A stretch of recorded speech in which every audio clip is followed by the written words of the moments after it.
नमस्ते, मैं शैलजा अपने चैनल पर आपका हार्दिक स्वागत करती हूँ। आशा करती हूँ आप सब स्वस्थ एवं प्रसन्न होंगे। आज मैं 19वें अध्याय में दामोदर कृष्ण का उल्लूखल बंधन और उनके द्वारा यमलार्जुन वृक्षों का उद्धार की कथा सुनाऊंगी। तो कथा शुरू करते हैं। श्री नारद जी कहते हैं, एक समय गोपांगनाएं घर घर में गोपाल की लीलाएं गाती हुई गोकुल में सब ओर दही मंथन कर रही थी। श्री नंद मंदिर में सुंदरी यशोदा जी भी प्रातः काल उठकर दही के भांड में रई डालकर उसे मथने लगी। मथानी की आवाज सुनकर बालक श्री नंद नंदन भी नवनीत के लिए कौतूहलवश मंजीर की मधुर ध्वनि प्रकट करते हुए नाचने लगे। माता के पास क्रीड़ापरायण श्री कृष्ण बार बार चक्कर लगाते और नाचते हुए बड़ी शोभा पा रहे थे और उनकी बजती हुई करगनी के घुंघरूओं की मधुर झनझन झनझनकार फैला रहे थे। वे माता से मीठे वचन बोलकर ताजा निकाला हुआ मक्खन मांग रहे थे। जब तक उन्हें नहीं मिला तब वे कुपित हो जब उन्हें नहीं मिला तो वे कुपित हो उठे और एक पत्थर का टुकड़ा लेकर उसके द्वारा दही मथने का पात्र फोड़ दिया और ऐसा करके वे भाग निकले। यशोदा जी भी अपने पुत्र को पकड़ने के लिए पीछे पीछे दौड़ी। वे उनसे एक ही हाथ आगे थे, किंतु वे उन्हें पकड़ नहीं पाती थी, जो कि योगेश्वरों के लिए भी दुर्लभ है। तो वे माता की पकड़ में कैसे आ सकते थे। नृपेश्वर तथापि श्रीहरि ने भक्तों के प्रति अपनी भक्त वशता दिखाई, इसलिए वे जानबूझकर माता के हाथ में आ गए। अपने बालक पुत्र को पकड़कर यशोदा ने रोष पूर्वक उखल में बांधना आरंभ किया। वे जो बड़ी रस्सी उठाती वही उनके पुत्र के लिए कुछ छोटी पड़ जाती। जो प्रकृति के 3 गुणों से न बन सके, वे प्रकृति परे विद्यमान परमात्मा यहाँ के गुण से रस्सी से कैसे बन सकते थे। हे राजन, जब यशोदा बांधते बांधते थक गई और हतोत्साहित हो गई तो बांधने की इच्छा भी छोड़ बैठी। तब वे स्वच्छंद गति भगवान श्री कृष्ण स्ववश होते हुए भी कृपा करके माता के बंधन में आ गए। भगवान की ऐसी कृपा कर्म त्यागी ज्ञानियों को भी नहीं मिल सकी। फिर तो जो कर्म में आसक्त है उनको तो मिल ही कैसे सकती थी। यह भक्ति का ही प्रताप है कि माता के बंधन में आ गए। नरेश्वर इसलिए भगवान ज्ञान के साधक आराधकों को मुक्ति तो दे देते हैं, किंतु भक्ति नहीं देते। उसी समय बहुत सी गोपियां भी शीघ्रता पूर्वक वहां आ पहुंची। उन्होंने देखा कि दही मथने का भांड फूटा हुआ है और भयभीत नंद शिशु बहुत सी रस्सियों द्वारा ओखली में बंधे खड़े हैं। यह देखकर उन्हें बड़ी दया आई और वे यशोदा जी से बोली।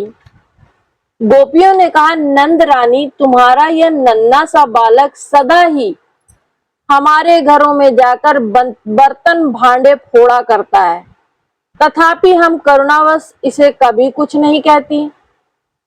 ब्रजेश्वरी यशोदे, तुम्हारे दिल में जरा भी दर्द नहीं है, तुम निर्दयी हो गई हो। एक बर्तन के फूट जाने से तुमने इस बच्चे को छड़ी से डराया धमकाया है और बांध भी दिया है। श्री नारद जी कहते हैं, नरेश्वर, उन गोपियों के यूं कहने पर यशोदा जी कुछ भी नहीं बोली। वे घर के काम धंधे में लग गईं। इसी बीच मौका पाकर श्री कृष्ण ग्वाल बालों के साथ वह ओखली खींचते हुए श्री यमुना जी के किनारे चले गए। यमुना जी के तट पर दो पुराने विशाल वृक्ष थे जो एक दूसरे से जुड़े हुए खड़े थे। वे दोनों ही अर्जुन वृक्ष थे। दामोदर भगवान कृष्ण हंसते हुए उन दोनों वृक्षों के बीच में से निकल गए। ओखली वहां टेढ़ी हो गई थी, तथापि श्री कृष्ण ने सहसा उसे खींचा। खींचने से दबाव पाकर वे दोनों वृक्ष जड़ सहित उखड़कर पृथ्वी पर गिर पड़े। वृक्षों के गिरने से जो धमाके की आवाज हुई वह वज्रपात के समान भयंकर थी। उन वृक्षों से दो देवता निकले। ठीक उसी समय जैसे काष्ठ से अग्नि प्रकट हुई हो, उन दोनों देवताओं ने दामोदर की परिक्रमा करके अपने मुकुट से उनके पैर छुए और दोनों हाथ जोड़े। वे उस हरि के समक्ष नतमस्तक खड़े हो इस प्रकार बोले। दोनों देवता कहने लगे, अच्युत, आपके दर्शन से हम दोनों को इसी क्षण ब्रह्म दंड से मुक्ति मिली है। हरे, अब हम दोनों से आपके निज भक्तों की अवहेलना ना हो। आप करुणा की निधि हैं। जगत का मंगल करना आपका स्वभाव है। आप दामोदर, कृष्ण और गोविंद को हमारा बारंबार नमस्कार है। श्री नारद जी कहते हैं, राजन, इस प्रकार श्री हरि को नमस्कार करके वे दोनों देव कुमार उत्तर दिशा की ओर चल दिए। उसी समय भय से कातर हुए नंद आदि गोप वहां आ पहुंचे। वे पूछने लगे, ब्रिजबाल को बिना आंधी पानी के ये दोनों वृक्ष कैसे गिर पड़े? शीघ्र बताओ। तब उन समस्त ब्रिजवासी बालकों ने कहा, इस कन्हैया ने ही दोनों वृक्षों को गिराया है। इन वृक्षों से दो पुरुष निकलकर यहाँ खड़े थे जो इसे नमस्कार करके अभी अभी उत्तर दिशा की ओर गए हैं।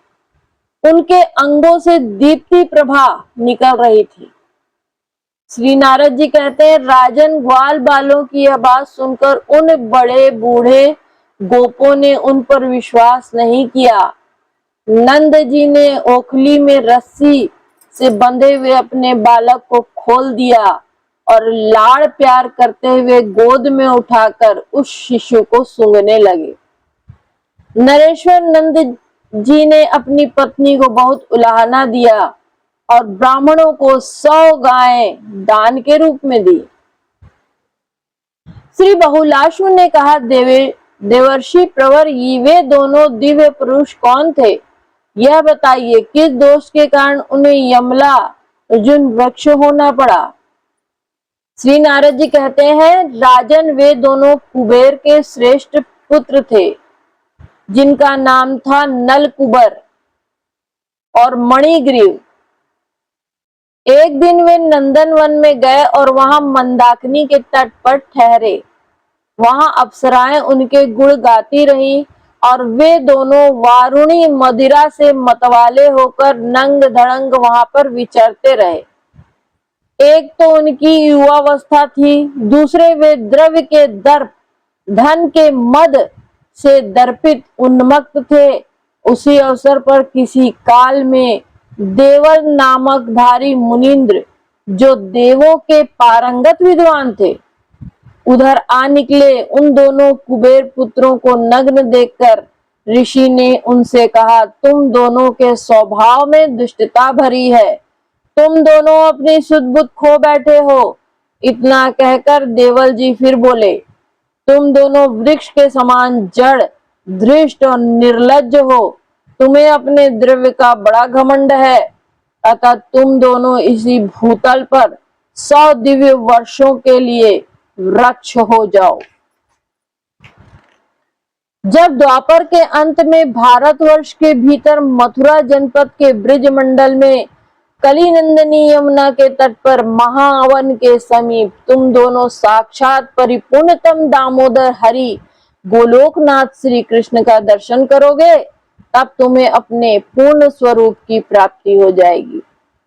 श्री नारद जी कहते हैं, नरेश्वर, इस प्रकार देवल के शाप से वृक्षा भाव को प्राप्त करते हुए नल कुबर और मणिग्रीव का श्री कृष्ण ने उद्धार किया। इस प्रकार श्री गर्ग संहिता में गोलोक खंड के अंतर्गत श्री नारद बहुलाश्व संवाद में उलूखल बंधन और यमला अर्जुन मोचन नामक 19वां अध्याय पूरा हुआ। बोलो जय श्री कृष्ण।